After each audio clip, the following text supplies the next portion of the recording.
Kozhikode കൊയിലാണ്ടിയിൽ railway ട്രാക്കിന് സമീപം മൃതദേഹം കണ്ടെത്തിയത് കൊല്ലം റെയിൽവേ ഗേറ്റിന് സമീപത്ത് നിന്ന്. ദുർഗന്ധത്തെ തുടർന്ന് നാട്ടുകാർ നടത്തിയ പരിശോധനയിലാണ് 3 ദിവസത്തോളം പഴക്കമുള്ള മൃതദേഹം കണ്ടെത്തിയത്. പോലീസ് സ്ഥലത്തെത്തി അന്വേഷണം ആരംഭിച്ചു. തിരുവനന്തപുരത്തെ വിവിധ പ്രദേശങ്ങളിൽ ആനയിറങ്ങി കൃഷി നശിപ്പിക്കുന്നതായി പരാതി. ആന കൃഷി നശിപ്പിക്കുന്നത് പാലോട്, മങ്കയം, വെങ്കട്ട, ആഴ്ചക്കോണം എന്നിവിടങ്ങളിൽ. ഫോറസ്റ്റ് ഉദ്യോഗസ്ഥരെ വിവരം അറിയിച്ചെങ്കിലും ഉദ്യോഗസ്ഥർ പ്രദേശത്തെത്തിയില്ലെന്ന് നാട്ടുകാർ. സർക്കാർ അടിയന്തര നടപടി സ്വീകരിക്കണമെന്നും നാട്ടുകാർ.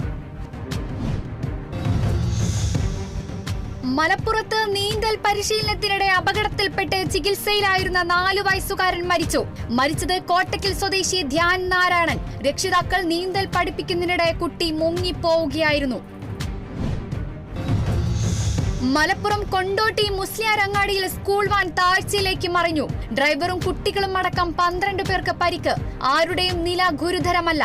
അപകടത്തിൽപ്പെട്ടത് മൊറയൂർ VHM ഹയർ സെക്കൻഡറി സ്കൂളിലെ വാൻ. ആലപ്പുഴ ഹരിപ്പാട് യുവാവിനെ ഹെൽമറ്റ് കൊണ്ട് തലക്കടിച്ച് പരിക്കേൽപ്പിച്ച പ്രതി പിടിയിലായത് തുലാംപറമ്പ് സ്വദേശി സന്ദീപ്. വെട്ടുവേണി സ്വദേശി ഗിരീഷ് കുമാറിനെയാണ് സന്ദീപ് ആക്രമിച്ചത്. ആക്രമണത്തിന് കാരണം മുൻ വൈരാഗ്യമെന്ന് പ്രതി. കണ്ണൂർ മാതമംഗലത്ത് CPM ലോക്കൽ കമ്മിറ്റി ഓഫീസിൽ പാർട്ടി അനുഭാവി തൂങ്ങി മരിച്ച നിലയിൽ.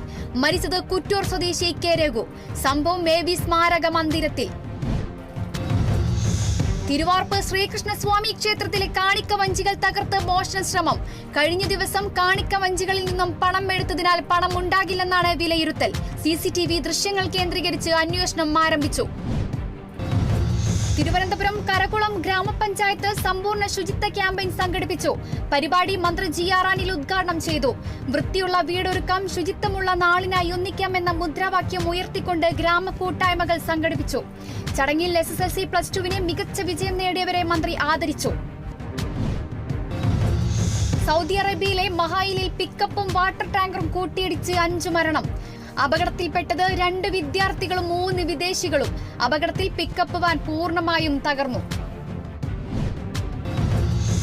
മുംബൈ ചേംബൂരിൽ ഗ്യാസ് സിലിണ്ടർ പൊട്ടിത്തെറിച്ച് 10 പേർക്ക് പരിക്ക്. പരിക്കേറ്റവരെ സ്വകാര്യ ആശുപത്രിയിൽ പ്രവേശിപ്പിച്ചു.